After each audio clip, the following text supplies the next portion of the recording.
영원한 주의 나라 안에 살옵니다.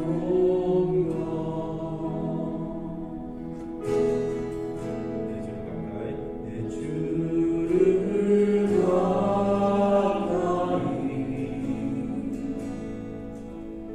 더욱 가까이 내 님을 가까이 하니 내게 오리라. 내 평생 소원이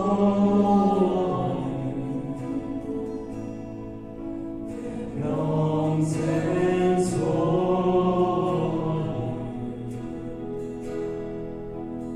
영원한 주의 나라 안에 사는 것.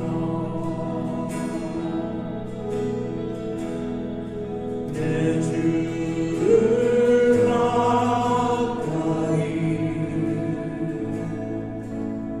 더욱 가까이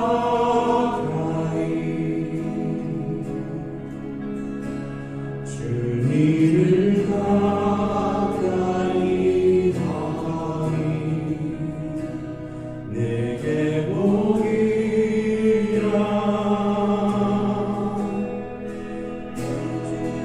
주를 가까이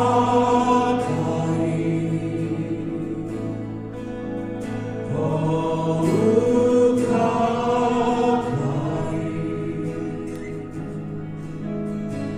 주님을 가까이 하니 내게 복이라. 처음부터 다시 할게요. 내 주를 가까이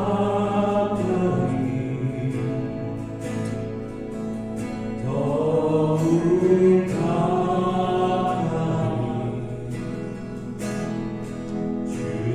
주님을 가까이 하니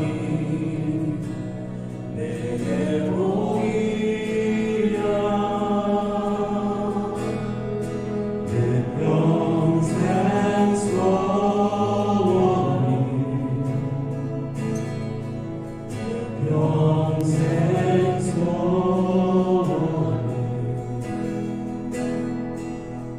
영원한 주의 나라 안에 사는 것. 내 주를 가까이 더욱 가까이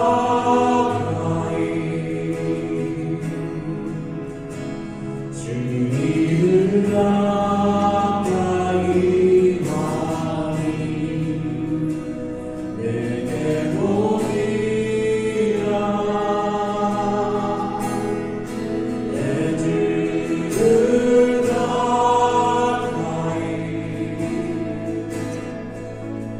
더욱 가까이 주님을 가까이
교회여 일어나라 주께서 부르시니 두려운 마음 속에 내려놓고 교회여 일어나라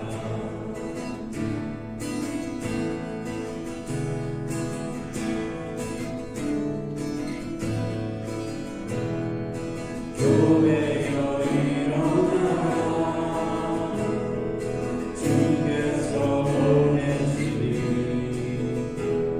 우리를 부르신 삶의 자리에서 교회여 일어나라 우린 세상의 빛 하나님의 편지 교회 통해 세상이 주를 보이라 일어나라 아버지 사랑으로 아버지 능력으로 서로 하나 되어 그 빛을 비추라 노래하라 아버지의 사랑을 아버지의 뜻을 이 삶의 노래로 주님을 나타내라 일어나라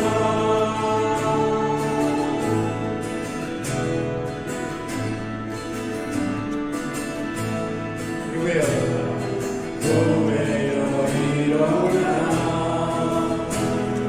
주께서 부르시니 두려운 마음을 내려놓고 교회여 일어나라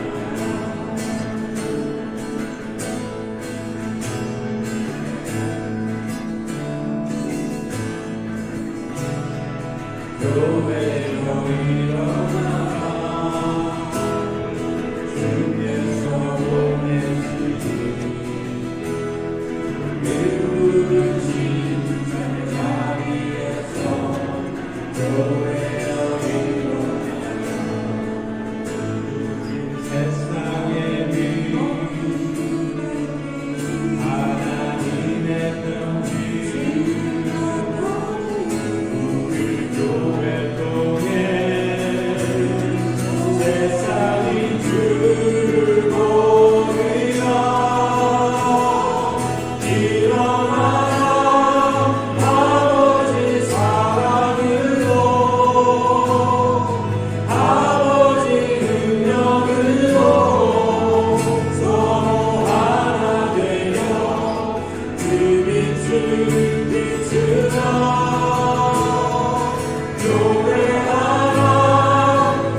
이름은 없네. 주 이름만 우리에게 주셨네. 오직 예수 다른 이름 없네. 오 영광과 존귀 권세와 찬양 받으실 분 오직 주 예수. 오직 예수 다른 이름은 없네. 주 이름만 우리에게 주셨네. 오직 예수 다른 이름은 없네. 오 영광과 존귀 권세와 찬양 받으실 분 오직 주 예수.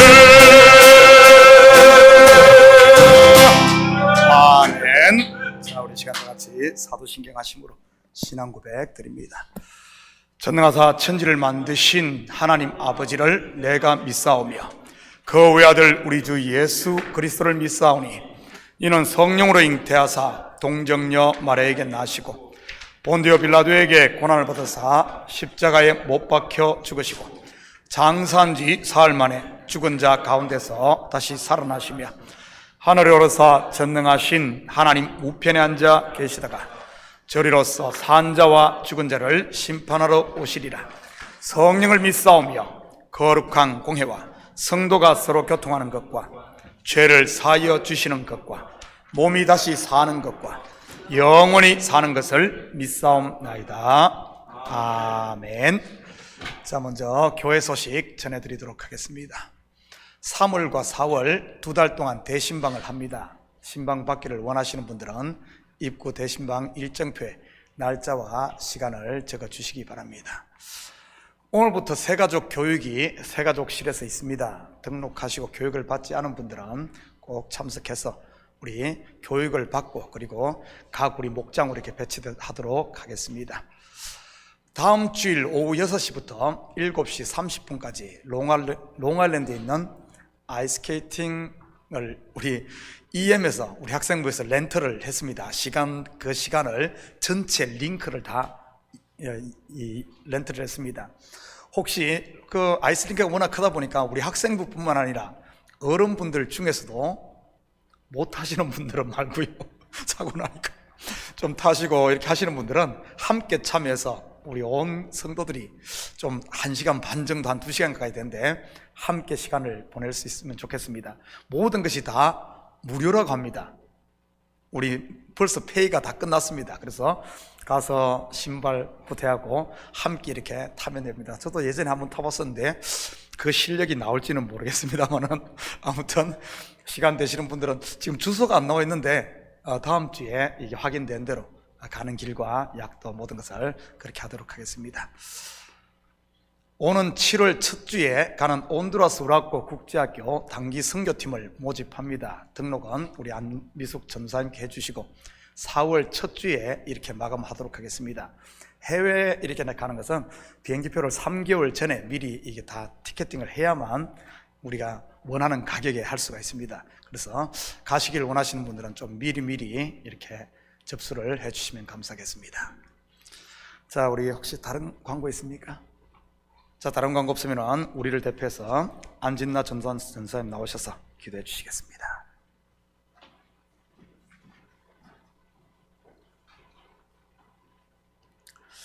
사랑의 주님 감사합니다. 오직 하나님만이 능력자이심을 이 시간 고백합니다. 또 하나님만이 우리를 구원하신 저희의 주님임을 또한 고백합니다. 또 그 하나님이 나의 마음에 나의 온 삶의 주인이 되신 것을 주님 이 시간 고백합니다. 그리고 찬양합니다. 아버지 감사합니다. 아버지 우리가 드려지는 이 예배가 온전히 주님께만 영광 돌리는 예배 되게 하시고 특별히 오늘 말씀 전하시는 우리 담임 목사님 주님께서 은혜로 더욱더 덮어주시고 붙잡아 주셔서 그 말씀을 통하여 우리의 또 한 주간의 삶이 매 순간마다 그 말씀을 기억하며 또 예배의 삶을 살아가는 그런 삶이 될 수 있도록 인도해 주시옵소서. 아버지 우리가 여러 가지 일들을 많이 하지만 정말 그 모든 것이 주님의 영광을 위해 할 수 있도록 인도해 주시옵소서. 내가 사나 죽으나 오직 주님만을 위해 살 수 있는 우리가 될 수 있도록 주님 이 시간 인도해 주시고 붙잡아 주시옵소서. 저희 교회를 특별히 붙잡아 주셔서 우리 성도들이 한 마음으로 주님께 나아갈 수 있도록 인도하시고 아버지 주님께서 주님을 믿음으로 저희가 생기는 그 성령의 열매를 저희가 나타낼 수 있도록 정말 주님께서 인도하시고 붙잡아 주시옵소서. 아버지 이 시간 또 일부 예배를 시작해서 또 우리 주일학교 EM 또 2부 예배까지 모든 예배에 주님께서 함께해 주셨고 주님 홀로 영광을 받아 주시옵소서. 감사하고 예수님 이름으로 기도했습니다. 아멘.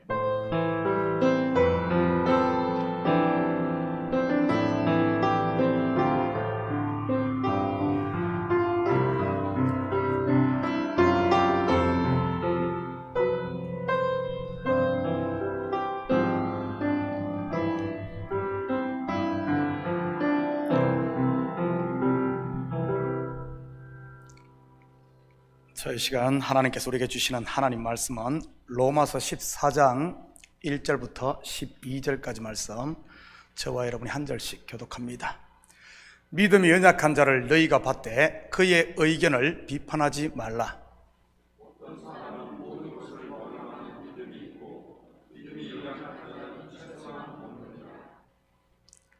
먹는 자는 먹지 않는 자를 업신여기지 말고 먹지 않는 자는 먹는 자를 비판하지 말라. 이는 하나님이 그를 받으셨습니다.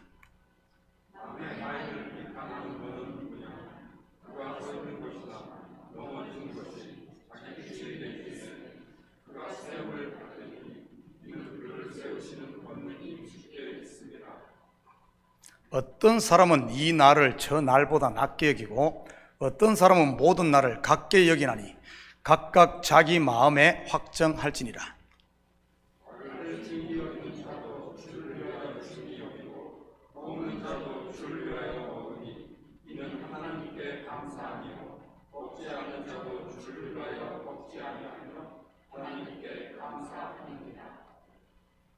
우리 중에 누구든지 자기를 위하여 사는 자가 없고 자기를 위하여 죽는 자도 없도다.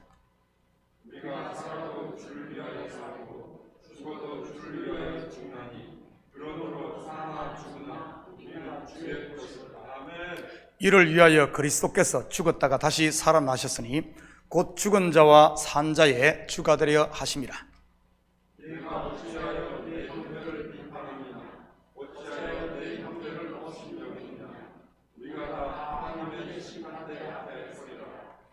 기록되었을 때 주께서 이르시되 내가 살았노니 모든 무릎이 내게 꿇을 것이요 모든 혀가 하나님께 자백하리라 하였느니라.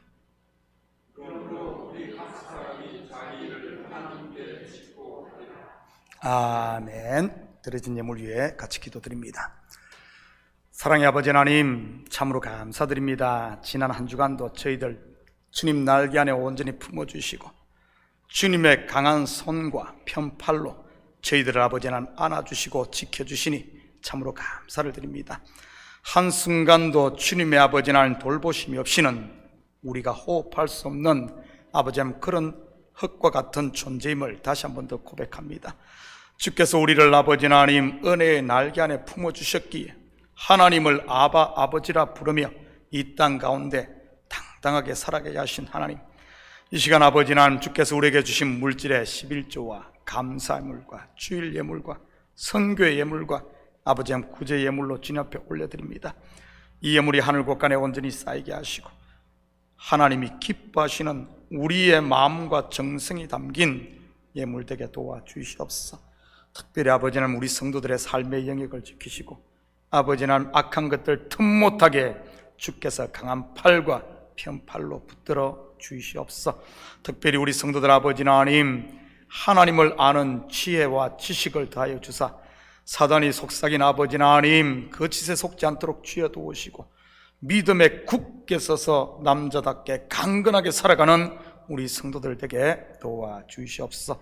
특별히 가정마다 그리스도의 사랑이 또 충만하게 흘러넘치게 하시고 아버지 하나님 자녀들이 부모에 순종하며 또 부모는 자녀를 아버지 하나님 선한 청지기의 마음으로 하나님께 올려드리는 이런 자세로 자녀를 교육하고 키울 수 있도록 도와주시옵소서. 무엇보다도 아버지 하나님 그 근본이 그리스도의 사랑으로 아버지 하나님 하게 하시고 내 욕심이나 욕망으로 하지 않도록 아버지 하나님 믿음의 선한 싸움을 싸울 수 있는 깨어있는 성도들을 다 되게 도와주시옵소서. 이 예물이 쓰이는 곳마다 주의 영광이 드러나게 하시고 영혼 구령 사업과 선교 사역과 구제 사역에 쓰일 줄 믿사오며 이 모든 말씀 예수님의 이름으로 기도드립니다. 아멘. 좋은 아침입니다. N 바이러스란 말이 있습니다. 3년 가까이 세상을 어지럽힌 코로나 바이러스가 사람 사이에 전염을 일으켜 우리 몸의 장기를 손상시키고 영향을 주는 것이라면 N 바이러스는 사람의 마음을 전염시키는 것을 말합니다. 예를 들어 은혜와 평강 그리고 서로 감사하며 사는 평안한 곳이 있습니다. 그런데 누군가 한 사람이 불평과 불만 그리고 시기와 질투 같은 가라지를 뿌리고 다니다 보면 어느 순간 공동체 전체의 입에서 그런 것들이 나오는 것을 보게 되지. 물론 그 반대인 경우도 있고요. 세계적인 팬데믹을 겪으며 교회들마다 성도들이 줄고 경기 침체가 심합니다. 그러다 보니 많은 사람들이 낙심하고 우울해 있고요. 이런 사람들 가운데 누군가 부흥의 소식과 함께 감사와 소망을 말하면서 전하고 다니는 사람이 있으면 어떻게 될까요? 머지않아 공동체 전체가 낙심 대신 소망을, 우울 대신 감사로 바뀌게 되는 것을 보게 됩니다.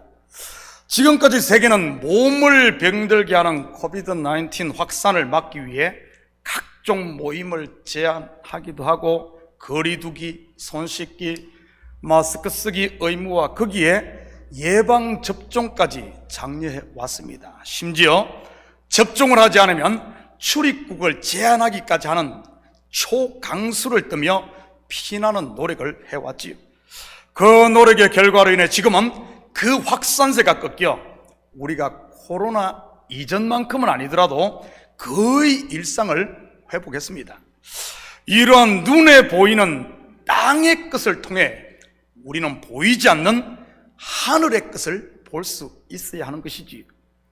이것을 율법 곧 겉의 것을 통해 진리인 안의 것을 본다고 하는 것이고요. 요즘 교회든 사회든 가는 곳마다 흉흉한 소식들로 가득 차 있습니다. 이제는 몸의 바이러스가 문제가 아니라 마음의 바이러스가 더 큰 문제인 시대이지.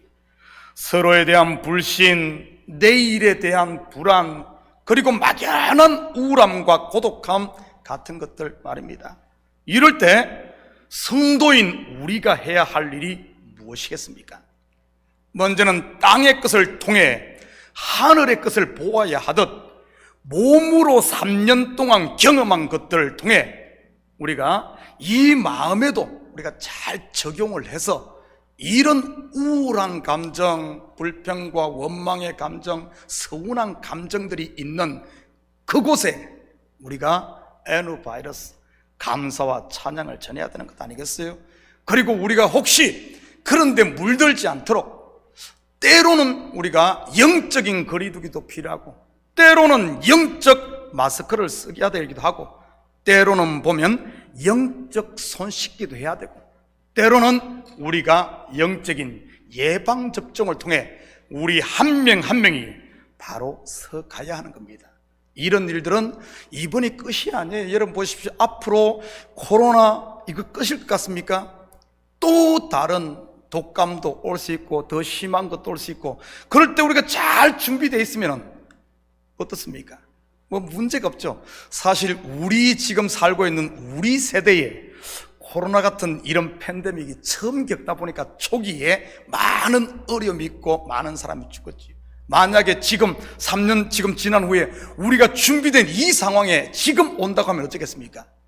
아마 그러진 않을 겁니다. 충분히 우리가 준비되어 있었기 때문에 큰 문제 없이 그냥 심한 독감 정도로만 겪고도 지나갈 수 있었을 겁니다.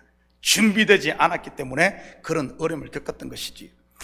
그리고 성숙한 성도는 이런 것에만 멈춰 서면 안 됩니다. 한 발 더 나아가야지요. 골로새 3장 15절에서 17절입니다. 그리스도의 평강이 너희 마음을 주장하게 하라. 너희는 평강을 위하여 한 몸으로 부르심을 받았나니 너희는 또한 감사하는 자가 되라.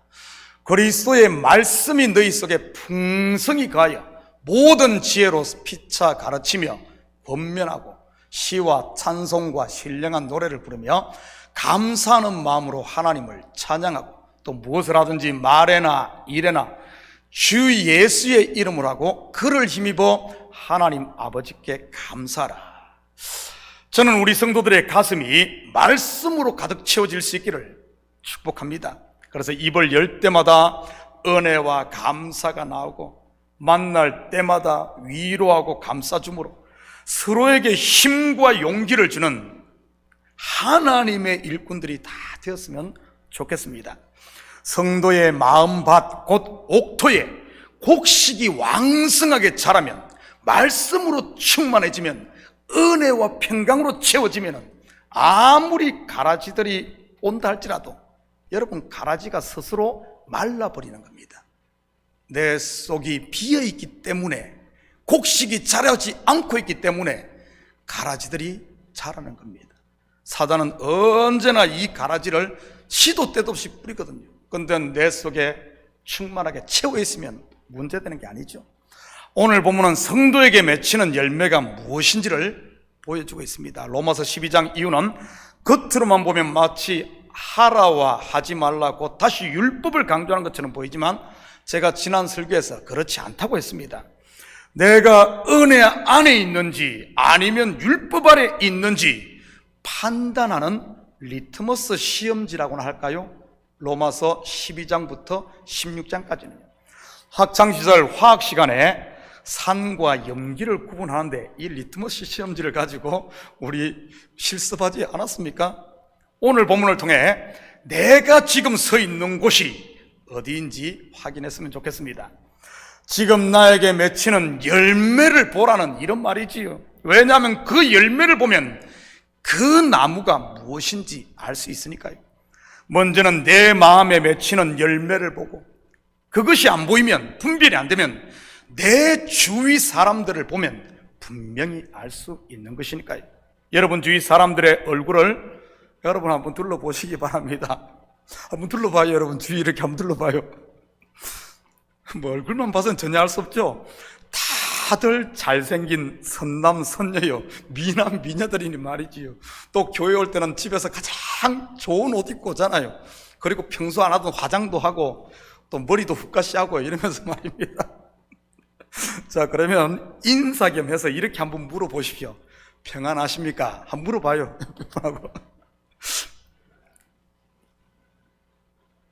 평안하십니까? 혹시 평안하지 않은 분들이 계실지 모르니 이렇게 한번 축복합니다. 평안하기를 축복합니다. 한번 인사합니다. 평안하기를 축복합니다. 예, 서로 평안하시기를 바랍니다. 1절입니다. 믿음이 연약한 자를 너희가 봤되 그의 의견을 비판하지 말라. 누가 믿음이 연약한 자일까요? 누가 믿음이 연약한 자죠? 이제 갓 예수를 믿은 사람입니까?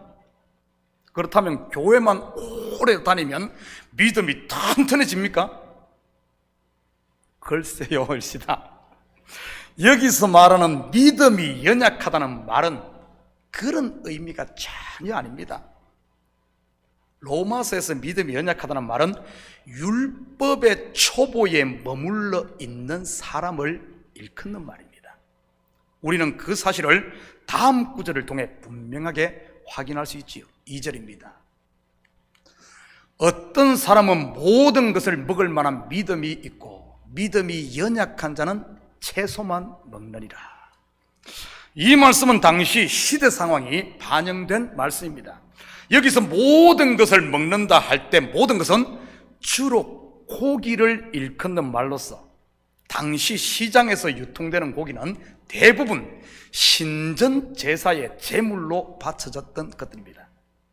이 사실은 당시 사람들이라면 누구나 알고 있었던 사실이지. 그렇다면 그러한 고기를 먹어도 됩니까? 아니면은 먹으면 절대 안 됩니까?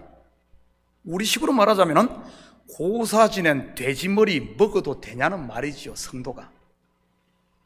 우리 가운데도 두 가지 반응에 나올 게 틀림없습니다. 절대 먹으면 안 된다는 사람과 고기는 그냥 고기일 뿐이야 하며 먹어도 된다는 사람 말이지. 당시 유대 전통과 율법에 매인 사람들에게 우상의 제물을 먹는 것은 상상도 할 수 없었던 일이었던 겁니다. 바로 부정해지니까요. 그렇지만 하나님은 오직 한 분이시요 우상은 아무것도 아님을 안 은혜 아래에 있는 사람들에게는 말 그대로 그냥 고기는 고기일 뿐이었습니다. 이 문제에 대해 고린도전서에서 바울은 분명한 해답을 제시하고 있고요. 답은 뭐죠? 고기는 고기일 뿐이다. 먹든지 안 먹든지 알아서 해라. 이런. 그렇지만 성도에게 있어 고기보다 더 우선시 되어야 하는 것인데 그것은 바로 덕을 세워야 하는 것이다. 그러면서 고백하기를 만약 고기 먹는 것이 나에게 덕이 안 되고 누군가에게 상처를 줘서 나는 평생 고기 안 먹겠다, 이렇게 선을 했습니다. 이 고기를 먹는 문제가 창세기에도 나온다는 사실 아십니까? 언제부터 사람들에게 육식이 허용되었습니까? 요즘 새벽마다 창세기 강해를 하고 있는데 2주가 다 되었는데도 아직까지 1장만 하고 있습니다. 진도가 안 나가요. 대부분이 듣고 계시겠지만 혹시 잘 차려진 밥상이 여러분의 손에까지 전달되었는데도 숟가락 놓고 계신 분이 계시다면 창세기 1장 1절부터 차근차근 숟가락으로 떠 드시기를 바랍니다. 창세기 강의는 커피 브레이크 수요 성경 공부에서 2년 동안 심혈을 기울여 했던 것인데 다시 하는 겁니다. 물론 거기에 양념도 좀 더하고 업그레이드 해서 말이지. 성경 공부 마쳤던 분들도 나는 다 아니까 안 들어도 돼, 그러지 마시고 복습하는 마음으로 꼭 들으시기를 축복합니다. 분명 창세기 강해를 제대로 듣고 나면 여러분의 신앙이 땅에서 하늘로 올라가 새로운 세계가 열릴 테니 말이지요. 창세기 첫 단추를 잘못 끼면은 나머지 성경 전체가 혼돈 속에 빠집니다. 그런데 이 첫 단추를 제대로 끼고 나면은 성경의 세계가 그냥 다 열려버립니다.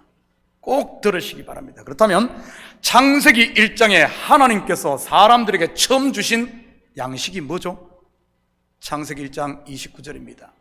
하나님이 이르시되 내가 온 지면에 씨 맺는 채소와 씨 가진 열매 맺는 모든 나무를 너희에게 주노니 너희의 먹을 거리가 되리라. 창세기 1장에서는 눈을 씻고 봐도 고기를 양식으로 준다는 말이 없습니다. 그러다가 언제 고기를 양식으로 허락합니까? 바로 노아 홍수 이후입니다. 확인합니다. 창세기 9장 3절입니다. 모든 산 동물은 너희의 먹을 것이 될지라 채소같이 내가 이것을 다 너희에게 주노라. 창세기 1장에서는 주지 않던 고기를 왜 노아 홍수 후에 먹을거리로 우리에게 주었을까요? 대홍수 후에 양식이 부족했을까요? 물론 성경을 겉으로만 보면 그렇게밖에 해석할 길이 없을 겁니다. 정말 식량이 부족해서 고기 먹으라고 했을까요? 물론 그랬을 수도 있습니다. 그렇지만 성경을 보는데 이러한 끝의 것만 보면서 머물면 안 된다고 했지요. 끝의 것 곧 율법을 통해 속의 것 진리를 알아야 하는 겁니다. 그렇다면 이 속에 감춰진 복음 곧 구속 역사로 한번 볼까요? 창세기 1장에 처음 창조된 모든 피조물이 노아 홍수를 거치며 어떻게 되죠? 코로 기식하던 동물들이 다 죽습니다. 오직 방주에 탄 동물을 제외하고 말이지. 처음 창조된 땅 또한 모두 물에 잠겨버리고요. 그리고 물 가운데서 마른 땅이 나타나며 새 하늘과 새 땅이 임합니다. 창조 3일째의 모습이 그대로 재현되고 있는 것이지요. 바다 가운데 물이 드러나는 것 말입니다. 묻이 드러나는 것. 이것은 또한 홍해가 갈라져 마른 땅이 나타나는 모습이기도 하고요. 그렇다면 노아 홍수가 하나의 율법 곧 땅에 보이는 것, 이 겉의 것이라면 그 노아 홍수 속에 숨겨진 실체가 뭐겠습니까? 베드로전서 3장 20절 21절입니다.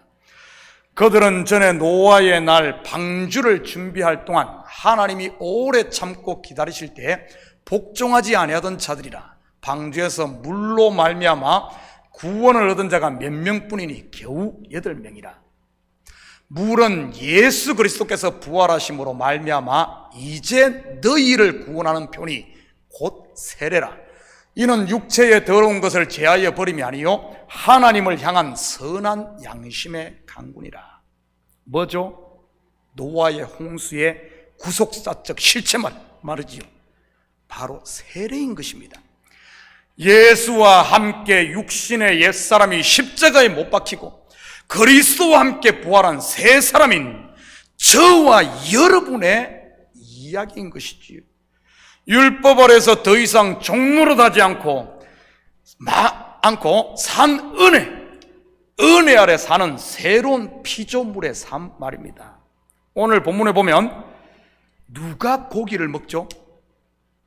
은혜 아래 거하는 사람들, 곧 새로운 피조물인 성숙한 사람들입니다. 이들은 모든 것을 먹을 만한 믿음이 있지요. 바로 노아의 홍수 이후에 산 동물이 그들의 양식이 되었다는 말이 바로 이 비밀을 말하고 있었던 겁니다. 첫 창조 곧 율법 아래에서는 채소만 먹을 수 있지만 재창조 곧 새로운 피조물로서 새하늘과 새 땅을 사는 거듭난 성도는 고기를 먹는 것 말이지요. 그 이야기 하는 겁니다. 그 이야기. 이것을 또 오해하지는 마시고요. 채식주의자는 믿음 없는 사람, 육식을 좋아하는 사람은 믿음 좋은 사람, 이렇게 봐서는 안 됩니다. 절대 그런 말이 아니니까요. 그리고 바울이 먹는 것을 가지고 믿음이 연약한 율법 아래 있는지 아니면은 성숙한 은혜 아래 있는지를 표현한 이유가 있습니다. 그것은 율법 아래서 가장 스트릭하게 지켜졌던 것 중 하나가 바로 음식 규례였기 때문입니다. 또 하나가 바로 안식일 규례였던 것이고요. 그래서 6절 이하에 이런 날에 대해 언급하고 있는 것이지요. 그렇다면 어떻게 행동하는 것이 올바른 성숙한 성도의 자세일까요? 우리가 알다시피 처음부터 성숙한 사람은 없습니다. 우리의 육도 그렇듯이 처음에는 전부 갓난아기로 시작을 해 유아기, 소년기, 청소년기, 그리고 청년기를 거쳐 어른이 되는 것처럼 영적인 세계도 마찬가지인 겁니다. 교회는 가정과 같습니다. 그래서 교회는 믿음이 연약한 사람부터 장성한 분량의 이런 사람이 함께 있는 것이고요. 가정이 그렇지 않습니까? 할아버지, 아버지, 그리고 자녀들 중에도 장남부터 막내까지 또는 손자, 손녀까지 함께 사는 것 말이지요. 3살 배기 애들만 사는 가정 봤습니까? 그것은 가정이 아니라 유치원이지, 유치원. 그러면 어떻게 하겠습니까? 먼저는 자기 기준을 가지고 성숙한 성도들을 비판하지 말아야 하는 겁니다. 장로가 술을 마셔 안수 집사가 11조도 안 해, 권사가 돼서 새벽 예배도 안 드려, 이렇게 비판하고 판단하지 말라는 겁니다. 그런데 이런 소리를 우리가 흔하게 듣지 않습니까? 주로 누구에게서 듣습니까? 다름 아닌 이제 갓 온 새 가족들을 통해 듣는 경우가 많습니다. 왜 그러겠습니까? 지금까지 내가 신앙생활했던 교회의 환경과 다르기 때문에 그런 거죠. 한마디로 내가 배운 것과 다르기 때문에 그런 겁니다. 우리말에 이런 말이 있어요. 로마에 가면 로마법을 따르라, 이런 말이 있지. 어떻게 보면 이것은 유치원생도 다 아는 상식 아닙니까? 그런데 우리는 어떻습니까? 내가 자랐던 환경과 좀 다른 것을 틀림으로 보고 비판하지는 않습니까? 자기 기준만 가지고 자기 시야, 자기 속에서 나오는 그것 가지고 세상을 전부 판단하려고 하지는 않느냐는 말입니다. 왜 그러겠습니까? 내가 아는 것이 전부라고 생각하는 율법적 신앙에 매여 그런 겁니다. 어려서 말이지요. 어린 성도는 어떻게 해야 할까요? 어리다고 내치거나 왕따를 시키는 것 또한 잘못된 겁니다.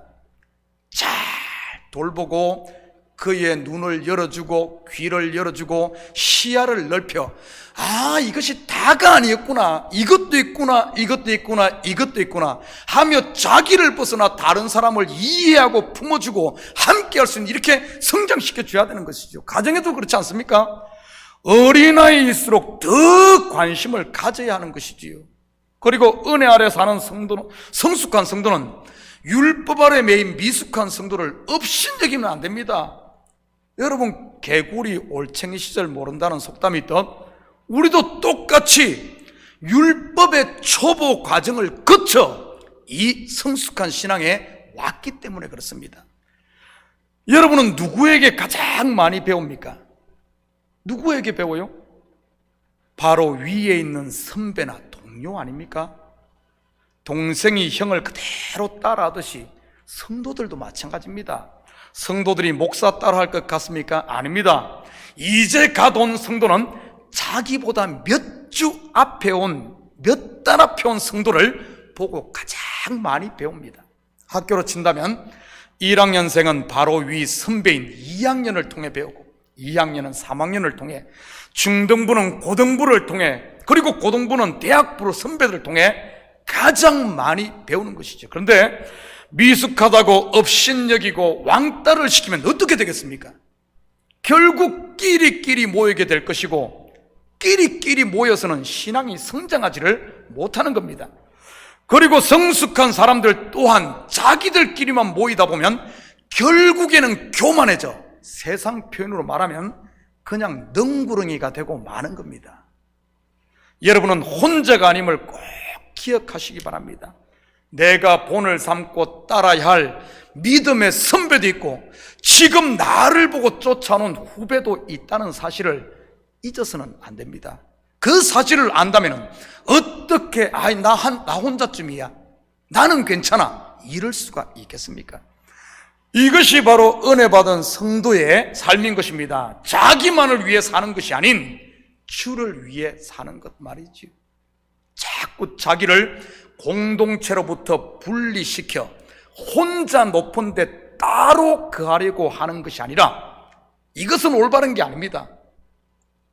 공동체가 좀 약하면은 내 스스로 눈높이를 맞춰 함께 할 생각을 해야지, 자꾸 거기서 돋보이려고, 세상에 보면 그렇잖아요. 자기를 어떻게든 돋보이게 하려고 티나는 행동을 하고 자꾸 속까지, 이런 행동들은 그거는 하나님께서 기뻐하시는 것이 아니라는 사실입니다. 함께 하는 것이, 바로 둘이 하나 되는 것이 구원의 비밀이요, 이 땅에서 형제가 서로 원수를 품을 수 있는 것이 바로 이 땅에서 이루어지는 구원의 완성의 모습인 거예요. 교회 공동체, 우리가 그걸 배워가는 겁니다. 4절입니다. 남의 하인을 비판하는 너는 누구냐? 그가 서 있는 것이나 넘어지는 것이 자기 주인에게 있으며 그가 세움을 받으리니 이는 그를 세우시는 권능이 주께 있습니다. 위에서 비판은 누가 한다고 했습니까? 먹지 않는 자, 곧 율법 아래의 매인 자들입니다. 그들이 누구를 비판하죠? 바로 은혜 아래에 있는 성숙한 사람들입니다. 그리고 여기서 남의 하인은 그리스도께 매인, 곧 율법에 대하여 자유한 바로 그런 사람들이지요. 그래서 바울 또한 율법에서 벗어난 이후에 자기를 예수 그리스도의 하인, 곧 종으로 항상 표현을 했던 겁니다. 결국 나와 다르다고 무조건 비판한다는 것은 월권을 넘어 그리스도를 비판하는 것이나 다름없는 겁니다. 마치 율법의 종로로 하던 바리새인들이나 서기관들이 예수님을 비판했듯이 말이지.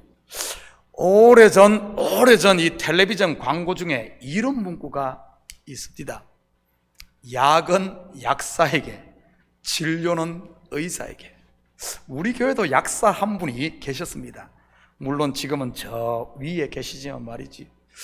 저와 온두라스 선교지를 참 오랫동안 같이 다닐 때 제가 그분에게 약사로서 무엇이 가장 어렵느냐고 물은 적이 있습니다. 제가 보기에는 세상에서 가장 편한 직업이 약사로 보였거든요. 의사가 프리스크립션 보내주면 일하는 사람 시켜 약을 조제하고, 약사는 그냥 손님 오면은 그냥 몇 마디 하면 되는 것 같아 보였거든요. 그런데 그때 그분이 하시는 말씀이 남들 보기에는 쉬운 것 같지만 그렇지 않다고 했습니다. 엄청난 스트레스와 책임감과 부담이 있다고 하더군요. 왜냐하면 약이라고 다 약이 되는 것이 아니기 때문입니다. 예를 들어 한 사람이 A라는 지병이 있어 현재 약을 복용하고 있는데 B라는 질병을 치료하기 위해 다른 약을 복용할 때 A 질병의 약과 B 질병의 약이 만나면 동시에 두 가지 약을 복용할 때 때로는 그것이 아주 위험한 독이 되는 경우가 있다고 합니다. 우리가 일반적으로 말하는 부작용이 일어나는 것이지요. 그래서 병 고치겠다고 먹은 약이 오히려 독이, 치명적인 독이 되는 경우가 흔하답니다.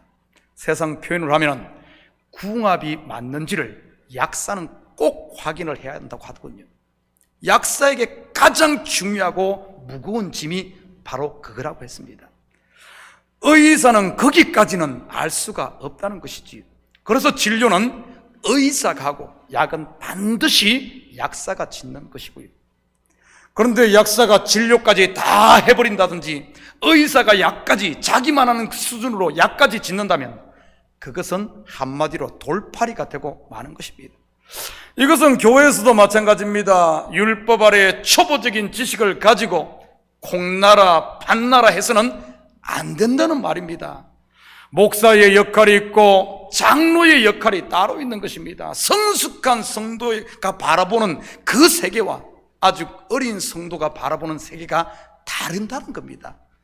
그렇기 때문에 서로를 인정해야 된다는 거죠. 이제 갓 온 성도가 목사의 설교가 맞네 틀리네 하며 이래라 저래라 하는 것은 월권이란 겁니다. 설교는 듣고 순종해야 하는 것이지 판단하고 비판의 대상이 되어서는 안 된다는 말입니다. 장로가 자기의 위치를 벗어나 목사 위에 군림하면서 교회를 좌지우지하려고 해서도 안 되는 것이고요. 왜냐하면 교회의 머리는 그리스도요, 그리스도의 머리는 하나님이요, 이 교회에서 말씀을 전하는 목사이기 때문입니다. 질서를 따라 은혜와 화평 가운데 서로에게 주어진 일들을 잘 감당하며 그리고 서로를 인정하고 화평 가운데 이루어질 때 건강한 공동체, 건강한 교회가 된다는 말입니다. 억지로 무력이나 사람을 모아 새로 밀어붙이려고 해서는 안 된다는 말이지요. 이것은 주의 종으로 세움받은 목사도 마찬가지고요. 6절입니다. 나를 중히 여기는 자도 주를 위하여 중히 여기고 먹는 자도 주를 위하여 먹으니 이는 하나님께 감사하며 먹지 않는 자도 주를 위하여 먹지 아니하며 하나님께 감사하느니라. 무슨 말입니까? 나를 중히 여기는 자, 곧 율법 아래에 미성숙한 자도 왜 그렇게 율법을 지키려고 하는 것일까요? 궁극적으로 보면 진리에 이르러 하나님의 뜻, 곧 구원이 완성되기를 위함인 것입니다. 그리고 고기를 먹으며 하나님이 주신 은혜와 평강을 누리는 성도들 또한 하나님의 살아계심을 증감으로 그분께 영광을 돌리기 위함인 것이지요. 결국 모든 성도들은 어린아이나 어른이나 전부 다 예수 그리스도의 핏값으로 산 주의 것이요, 그들의 삶은 주를 위한 것이라는 말입니다. 그런데 함께 손에 손을 잡고 가야 할 성도가 서로 비판하고 업신여겨서야 어찌 되겠습니까? 그렇다면 왜 이런 일들이 교회 가운데 일어나는 것일까요? 그것은 바로 영적으로 깨어있지 못하고 잠들어 있기 때문입니다. 은혜로 시작은 했지만 율법으로 돌아간 경우 말이지요. 그러니 그리스도가 드러나야 할 우리 성도들에게서 자꾸 자기가 드러나는 겁니다. 왜 서로를 비판할까요? 바로 나의 옳음을 증명하는 것 아닙니까? 왜 업신여기는 것입니까? 속을 들여다보면 나의 높음, 나의 잘남을 드러내기 위해서 그런 겁니다. 물론 겉으로야 하나님의 영광이니 정의니 하겠지만 말이지, 한마디로 나 좀 알아달라는 그런 겁니다. 비판도 업신여김도 사실 속을 들여다보면 다 같은 것이죠. 혹시 여러분 가운데 남의 일에 자꾸 간섭하고 그리고 남을 이렇게 주장하고 싶은 충동으로 인해 잠시도 가만히 있을 수 없는 분 없나요? 여러분, 그런 일이 일어날 때 해야 되는 것이 뭔 줄 압니까? 육에게 지지 말고 영으로 육을 이길 수 있는 믿음의 선한 싸움, 십자가 앞에 엎드려야 하는 겁니다. 거기에 져버리면은 나도 모르는 사이에 누구나 사람에게는 그게 있어요. 누구나. 목사에게도 있고 가돈 성도에게도 있고 누구나 있습니다. 다 내 마음대로 하고 싶어 하는 있어요. 그것을 십자가에 못 박는 것이 우리가 싸워야 될 진정한 영적 싸움인 거예요. 저는 우리 성도들이 이런 영적 싸움에 이제는 자리를 털고 일어나 영적으로 무장하고 정말 이 처음 십자가의 이 사랑을 회복함으로 내 속에 하나님 나라 은혜와 평강이 주장하고 내가 서 있는 그곳에 화평이 왕노릇하는 이런 역사가 있기를 바랍니다. 사랑하는 성도 여러분, 이 한 주도 순간순간 하나님의 말씀 앞에 나를 세움으로 남을 정죄하고 판단하는 것이 아니라 내가 받은 은혜를 세어봄으로 풍랑 많은 세상 가운데서도 먼저는 여러분이 받은 은혜와 평강의 하나님 나라를 내가 먼저 좀 누리시고 또 받은 그것을 여러분의 삶의 가정에 전함으로 나쁜 바이러스가 아닌 참으로 영혼을 살리는 하나님의 나라를 전파하는 죽은 자를 살리고 일으키는 다툼 있고 문제가 있는 곳에 화평을 전하는 이런 좋은 애누 바이러스를 전하면서 하는 이런 복된 하루가 되기를 또 한 주가 되기를 예수님의 이름으로 축복합니다. 같이 기도하십시다. 사랑의 아버지 하나님, 참으로 감사를 드립니다. 우리의 연약함을 아시는 주님, 아버지 하나님, 이 연약함을 숨기려고만 할 것이 아니라 십자가 앞에 내려놓고 이 모습 이대로 섬으로 말미암아 아버지 하나님, 참으로 신앙의 초보적인 것은 십자가에 못 박고 주님이 주시는 하늘 양식을 먹음으로 이제는 성숙한 신앙에 이르러 아버지 하나님, 연약한 성도들을 돌보며 품어주며 나의 눈높이를 맞춤으로 말미암아 아버지 하나님, 이 공동체가 하나님 보시기에 아름다운 천국을 이루며 사는 이런 교회 될 수 있도록 축복하여 주시옵소서. 우리의 어리석음을 탓하지 마시고 주님, 아버지 하나님, 주님의 능하신 손으로 우리를 만지시는 하나님, 주님이 나를 그렇게 다루었듯이 우리 또한 주님의 손을 아버지 하나님 본받아 우리 주위의 연약한 성도들을 품어줄 수 있는 넉넉한 마음, 우리 아버지 하나님 영적으로 깨어있는 저희들에게 도와주시옵소서. 이 교회를 사랑하시는 주님, 참으로 이 교회를 더욱 아버지 하나님 단단하고 성숙하게 키우기 위해 때로는 아버지 하나님 채찍을 드시기도 하시고 때로는 당근을 통해 우리를 위로하시는 주님, 우리 아버지 하나님, 우리 하나님께 주님께서 우리를 다스릴 때마다 아버지 하나님 다룰 때마다 그 앞에 우리 자신을 내어놓는 이런 성도들 되므로 어제보다는 오늘이, 오늘보다는 내일이 더 아버지 하나님 견고한 신앙 권세는 우리 공동체 될 수 있도록 축복하여 주시옵소서. 감사드리며 예수님 이름으로 기도드립니다. 아멘. 자, 우리 다 같이 자리에서 일어납니다. 찬송 135장 우리 찬송 들으신 후에 축도로 예배를 마칩니다. 찬송 135장입니다.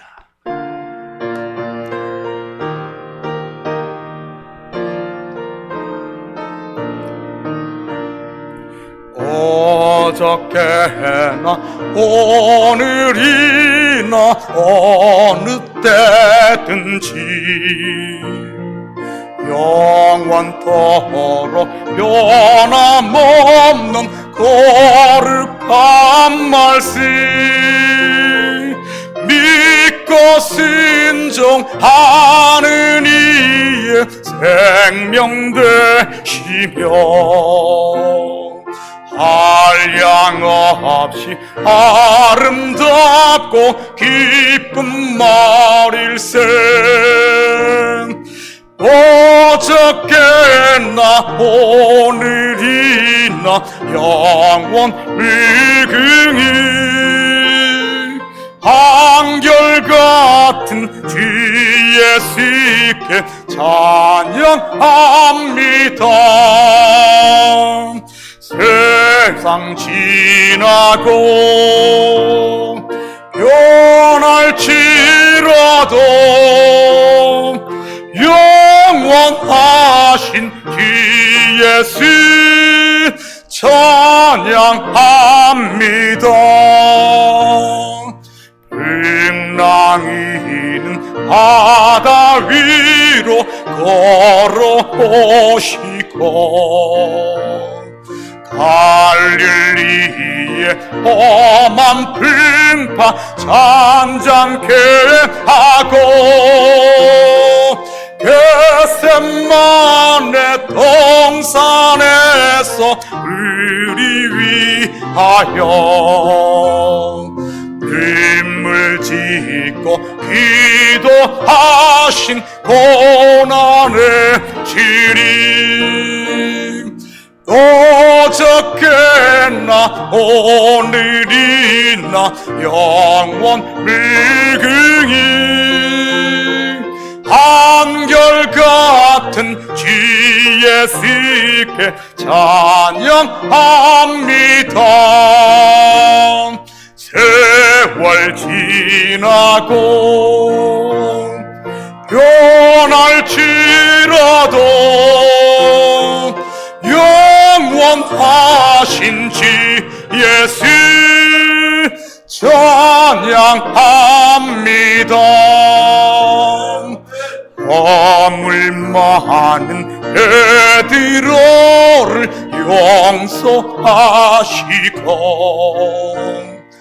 의심 많은 도마에게 확신 주시고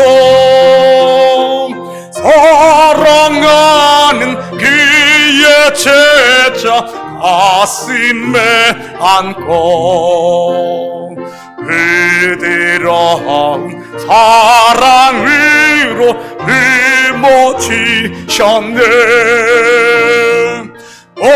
어저께나 오늘이나 영원 무궁히